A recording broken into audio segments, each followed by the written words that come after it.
Salut à tous, j'espère que vous allez bien. Mon nom c'est Benedict Mbela, je suis un développeur Flutter et encore CTO d'une entreprise locale appelée Code Life. Je suis honoré de vous présenter quelques cours du troisième module sur les Dart avancées et je suis vraiment ravi de collaborer sur cette partie. Alors, vous avez déjà vu certaines notions sur les Dart avancées, vous avez vu les collections en profondeur. Vous avez vu des fonctions d'ordre supérieur, vous avez vu la programmation asynchrone futures, vous avez vu les streams et les stream callers. Maintenant, aujourd'hui, nous allons voir quatre notions, où aujourd'hui, nous allons commencer par la gestion des erreurs. Bon, la gestion des erreurs, c'est une notion très importante en programmation orientée objet, que vous fassiez de la programmation Android, desktop, web, vous allez toujours utiliser cette gestion des erreurs. Et cette gestion des erreurs empêche que l'application puisse bloquer. Imaginez dans votre application, vous avez à mettre une certaine fonctionnalité qui, quand cette fonctionnalité ne s'exécute pas, elle fait planter votre application. Ce n'est pas du tout une bonne application, selon moi. Alors, ce qui va se faire ou ce qui doit se passer, c'est que l'application en question, elle doit rester neutre. Déjà, on doit penser à tous les cas possibles.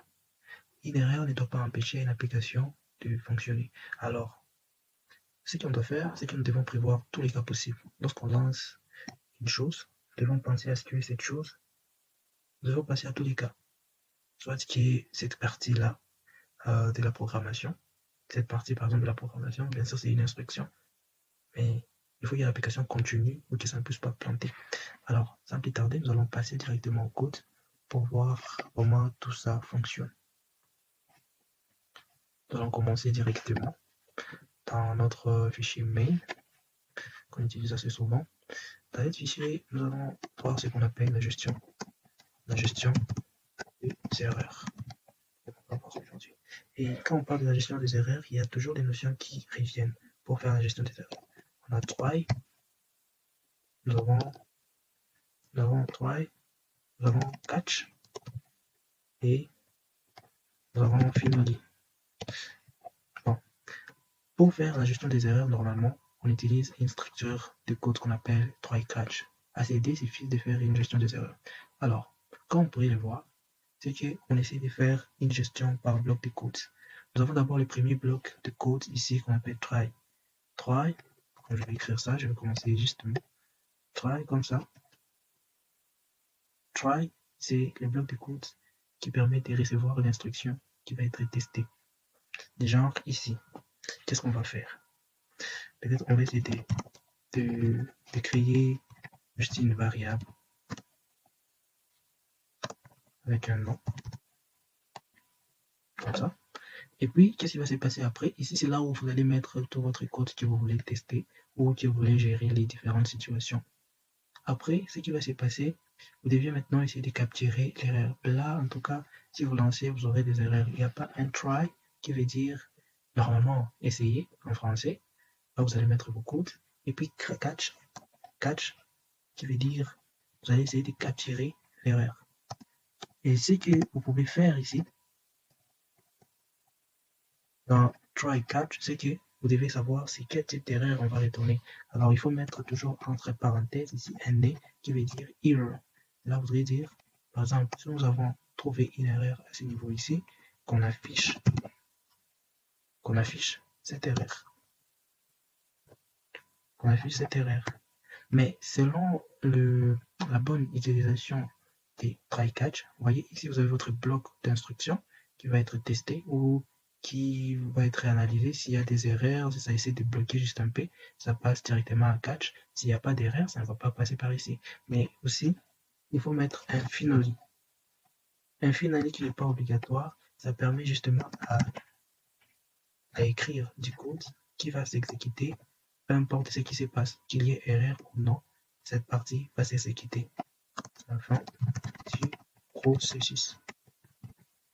Donc, pour résumer le tout, nous avons notre structure try catch. Dans notre structure try catch, nous avons notre premier bloc ici qui nous permet de mettre des instructions qu'on va tester ou des instructions qui peuvent générer des erreurs Et puis au niveau des catch, c'est là où nous allons gérer les erreurs. Par exemple ici, catch A, ça veut dire que nous allons essayer de récupérer, de capturer l'erreur qui a été générée à ce niveau et de l'afficher. Et puis à ce niveau sur Finally, c'est les codes qui s'exécutent, peu importe ce qui va se passer. Donc, que celui-ci soit bon, que celui-ci ne soit pas bon, ça va tout simplement s'exécuter. Bon, si j'essaie de lancer maintenant, vous allez voir que ça sera, par exemple ici, je peux écrire print code, comme ça. Donc, ça sera ce code qui va s'afficher, et puis celui-ci, car il n'y aura pas d'erreur proprement parler. Alors, je vais essayer de lancer mon code, et vous voyez que ces codes et la fin du processus qui sont exécutés pour notre code qui est là. Alors, on va essayer de voir ce qu'il y a ici pour gérer tout ça. Alors, nous allons essayer d'utiliser ce code qui peut potentiellement générer des erreurs comme ça.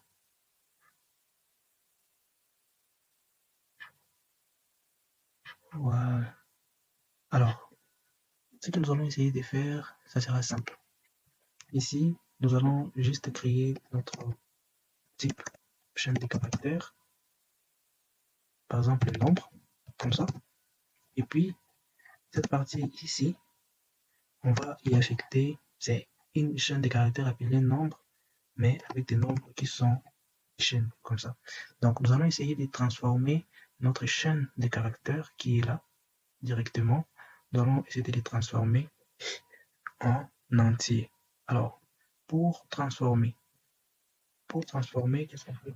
Normalement, ici, nous allons créer notre var i, on va dire juste int. On va créer notre int nombre, comme ça, on abrège.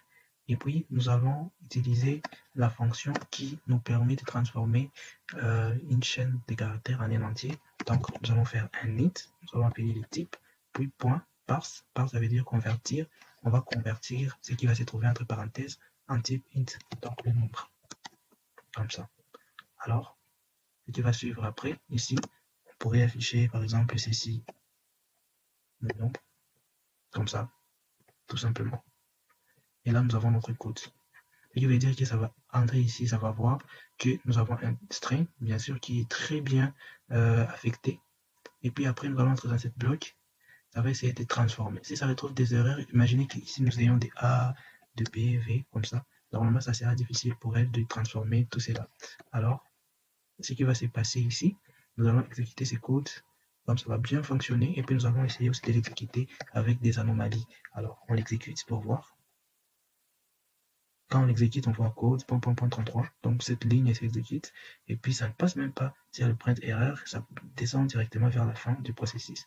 Alors, nous allons essayer de mélanger les tout ici. On va donc essayer de mélanger les tout dans notre code. Quand on essaie d'exécuter, et voilà, on dit erreur. Et puis, c'est ce qu'on nous affiche ici. Alors, comme vous pouvez le voir, ce que ça nous permet de capturer, ça permet de retourner cette exception.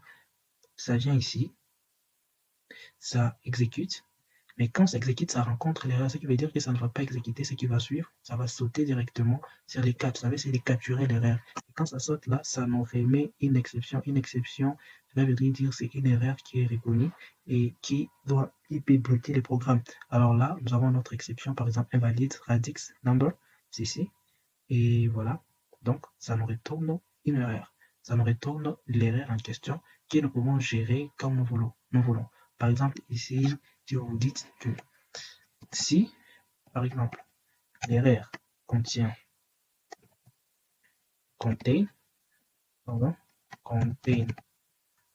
comme ça, si ça contient, ok, il faut d'abord que les types ici, on va d'abord les transformer en chaîne de caractères, puis nous allons dire contain, comme ça. Si ça contient invalide, comme ça.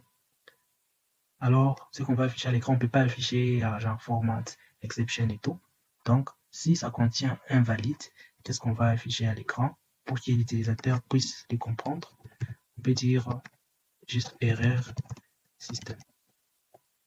Et si on essaye de l'exécuter pour voir c'est que ça va nous retourner. Donc ici, on essaie de gérer, on nous a remis une erreur, une exception que nous allons gérer. Alors, si on essaie d'exécuter, qu'est-ce qu'on nous dit? On nous dit juste erreur système et puis ça passe à la fin. Vous voyez un peu? Et c'est ce qui est lisible par l'utilisateur. Alors, nous allons voir d'autres cas maintenant. Il y a plusieurs cas. Il y a plusieurs cas d'exception qui existent. Alors, les cas qu'on dit catch, puis on prend et juste comme ça, c'est là on essaie juste d'exécuter, de récupérer le type d'erreur, mais il y a un moyen aussi de récupérer une erreur spécifique. Genre, par exemple pour nous ici, toute erreur qui est formant exception. Alors, pour ce faire, qu'est-ce qu'on fait? On va juste essayer de prendre ce qu'il y a ici, catch, au lieu de mettre un nez, comme ça, nous allons mettre les types. Nous allons mettre les types d'erreurs qu'il y a. Voilà. Mais oui, je me suis trompé sur l'ordre. Ce qu'on doit mettre, c'est que ça doit être ici on. Ça veut dire sur cette exception catch et. Vous voyez un peu? Cela veut dire que ça va passer ici. Et puis après, qu'est-ce que tu peux faire encore? Après, tu peux mettre catch et. Catch et comme ça. Erreur. Et puis finally là-bas à la fin. Print et. Ce qui veut dire, c'est que ça va faire, lorsque ça va rencontrer l'erreur, ça va vérifier si c'est des types d'exception. Ça peut être un problème, une exception de connexion, une exception de syntaxe, une exception de mauvaise affectation, une exception. Donc il y a plusieurs types d'exceptions qui existent. Et c'est là que vous allez voir que ça va bien se passer. Et pour bien illustrer, par exemple, on peut faire une petite recherche. Je voulais vous montrer les exceptions qui existent. La connexion n'autorise pas. Alors, c'est ça. Donc, par exemple, ici, on essaie de format exception, c'est ce qu'on a essayé de capturer. Et puis, il y a d'autres types qu'on peut aussi afficher. Donc, on va juste prendre. On va maintenant essayer de personnaliser notre propre exception, notre propre modèle. Alors, ce qui va se passer, c'est quoi? C'est que on va créer notre exception sous forme de classe. Alors, pour ce faire, comme vous pouvez le voir ici, c'est que pour créer une exception, comme vous le savez, nous devons partir de la méthode classique. Pour créer une classe, on doit précéder le mot-clé classe avec C minuscule. Et puis après, nous mettons les noms de la classe qui doit commencer avec M majuscule selon le norme et tout. Pour que vous puissiez respecter les standards, vous pouvez mettre un petit si vous voulez. Et puis ça va implement exception. Cela voudrait dire quoi?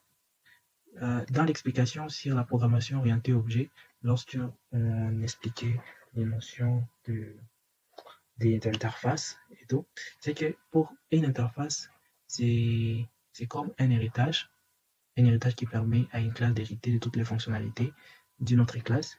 Et maintenant ici, une interface, c'est une classe qui permet d'hériter des attributs et des méthodes d'une autre classe et qui l'oblige à les redéfinir. Il t'oblige à redéfinir certaines méthodes. Vous êtes obligé. Et ici, ce que nous voyons, ça hérite, exception.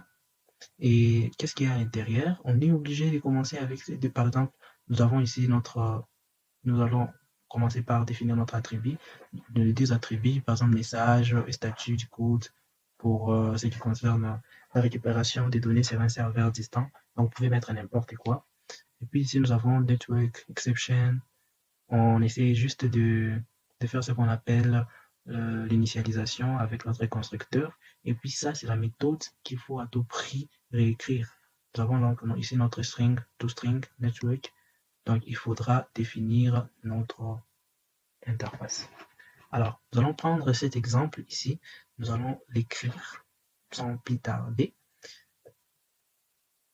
Nous allons effacer tout ça. Vous le savez déjà très bien comment ça marche, les exceptions. Maintenant, nous allons essayer de créer nos propres exceptions. Plutôt notre propre façon de gérer. Alors, on peut prendre tout ça. On les met ici. Donc, on va ici. Bon, même ici à la fin, il n'y a pas de souci. Donc, on définit notre classe, network exception. Bon, je peux même écrire réseau, exception, comme ça.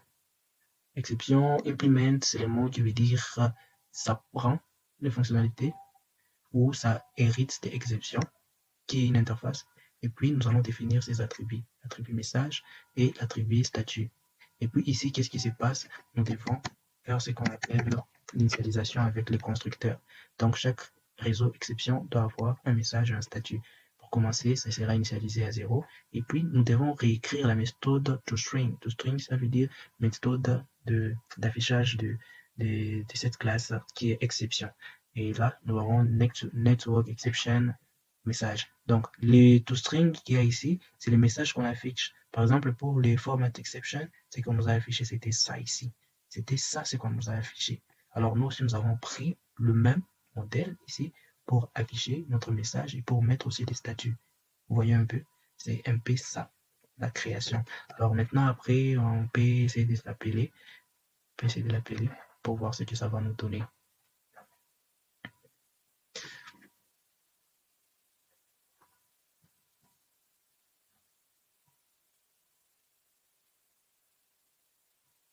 Donc ici, on va juste prendre ce code tel quel.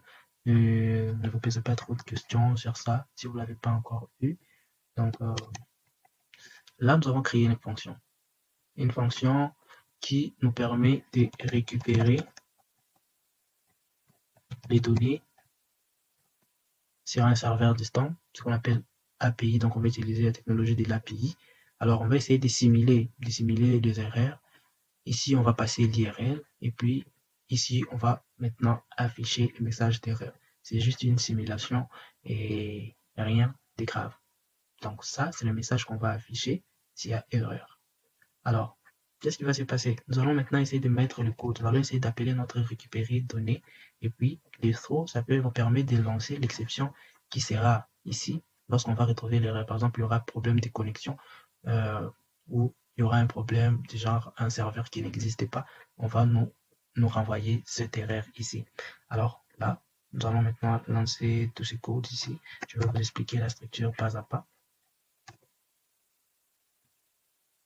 Voilà.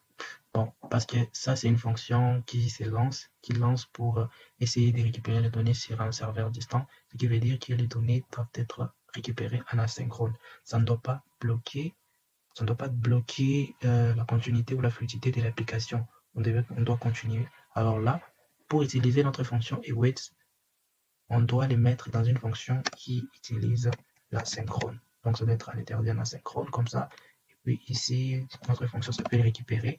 Ici, on essaie de récupérer des données sur l'API, sur cette API ici. Bon, ça n'existait pas et tout, mais c'est juste en termes d'exemple. Ça, réseau. Réseau exception, c'est ce que nous avons créé, ce qui est différent de ce qui se trouve dans l'exemple.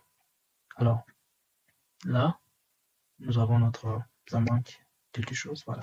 Alors, nous allons essayer d'exécuter. Qu'est-ce qui va se passer? Ici, nous sommes dans notre code void. C'est qu'ici, on va lancer cette fonction qui nous permet de récupérer les données. Ça reçoit un IRL. Mais on s'est dit, ce qui va se passer ici à l'intérieur, on va simuler. S'il y a erreur, dans ce qui va se passer ici, on va lancer, ça c'est ce qui nous permet de lier une fonction à une erreur. Avec throw, on lance cette exception qu'on a eu à créer. Et pour créer une exception, ça doit directement hériter d'une interface qui est exception. Cette interface, on doit redéfinir sa méthode toString qui nous permet de créer cette exception. Vous voyez un peu? Alors là, on essaie maintenant d'initialiser et d'appeler la fonction. Normalement, ça doit accepter. Alors là, nous allons lancer notre code pour voir ce que ça va nous donner. Et voilà, ça nous dit Network Exception 4.4, page introuvable. Et c'est de cette manière que vous serez en train de gérer les différentes exceptions. Vous pouvez avoir pour une seule instruction ou bloc d'instruction et avoir plusieurs façons de gérer votre problème. Ça, c'est ce qu'on dit. Throw or rethrow, ça permet de propager une exception. C'est ce que nous avons dit. C'est ce que nous avons expliqué. Donc, en ce qui concerne cette partie de gestion des erreurs, comprenez que vous serez souvent amené à l'utiliser car une bonne application, c'est une application qui fonctionne toujours, bien que ça rencontre des problèmes, l'application doit continuer de fonctionner. Et c'est ça qui montrera la qualité de votre application. Et pour l'utiliser, on utilise le bloc try qui permet de recevoir l'instruction qui va être testée, et catch qui nous permet de récupérer l'erreur qui sera au niveau de try et de l'afficher ou de le gérer de plusieurs façons. Et puis nous avons finally qui s'exécute, qui va toujours s'exécuter, peu importe ce que nous allons retrouver là-dessus. Et après, nous avons vu comment créer une exception qui s'est fait de la manière de création d'une classe simple. Déjà, pour créer d'abord une classe qui hérite d'une interface. Alors, cette interface-là, on doit prédéfinir ses attributs et sa méthode qui est string, qui va nous permettre d'afficher le message derrière. Et là, nous pouvons facilement l'appeler directement dans notre, dans notre, dans notre gestionnaire d'exception, de try, qui sera alors on le nom de notre exception, et puis catch. C'est bien tout ce que nous avons expliqué sur la gestion des erreurs. Pour d'autres choses, vous aurez à les exploiter lorsque vous aurez à faire du pratique. C'est en tout cas en fait très très simple. C'est un peu ça ce que je voulais expliquer sur cette partie de gestion des erreurs.